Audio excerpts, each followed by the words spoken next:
Hello, this is R J Dent again in my library, and today we're going to be looking at the works of James Joyce. I really like James Joyce's work. I'm going to be starting with this one, which is Chamber Music, a collection of his poems, very beautiful poems. One of the ones that I particularly like is Golden Hair, which I'm probably not going to be able to find now, of course. Oh, there it is, yeah, poem number 5, Lean Out of the Window, Golden Hair. It's lovely, and it was sung by Syd Barrett on his album Madcap Laughs. Very well, it's sung very well actually.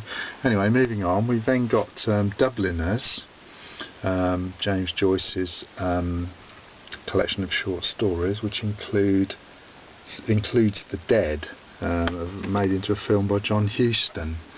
Moving on, we've then got Stephen Hero, which is the precursor, if you like, or the first attempt at James Joyce writing portrait for the artist as a young man. It's Stephen Hero's flawed, which is why it's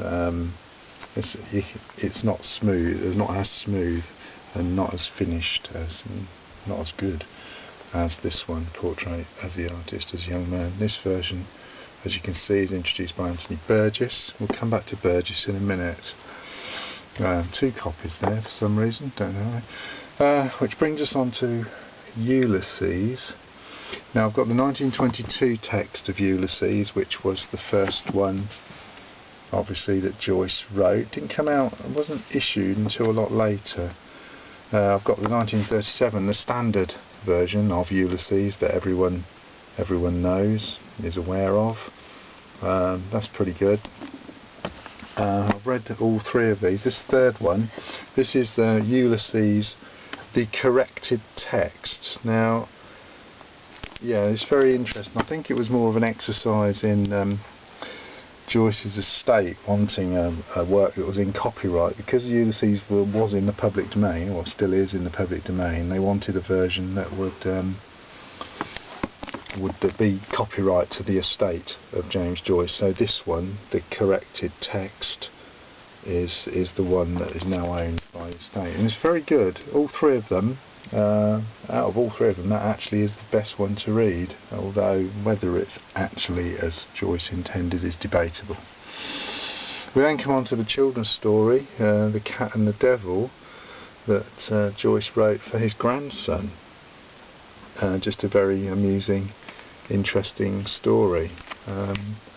Okay, and then we have Poems Penny Each, another collection of short collection of poems that Joyce wrote towards the end of his career.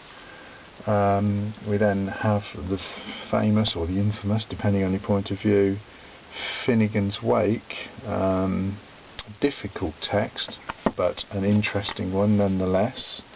And then we have, so we come back to Anthony Burgess, because we've got a shorter Finnegan's Wake, edited by Anthony Burgess, where he took James Joyce's original text and edited it quite severely to, I mean, I think you can tell just from the size of the 2 texts there that the edited one by Burgess is significantly smaller than the original text by Joyce. However, it is easier to read, and to be fair to Burgess, I actually think he's done quite a good job editing it. We then move on to a couple of little pieces that are not that famous, but Yakomo Joyce by James Joyce, short piece, interesting. And I bought this because it's just the poems and the shorter writings, and it's got Yakomo Joyce and Portrait of the Artist, an essay. That is not the book. And there we have the works of James Joyce. And he's a very, very good author, and definitely worth reading.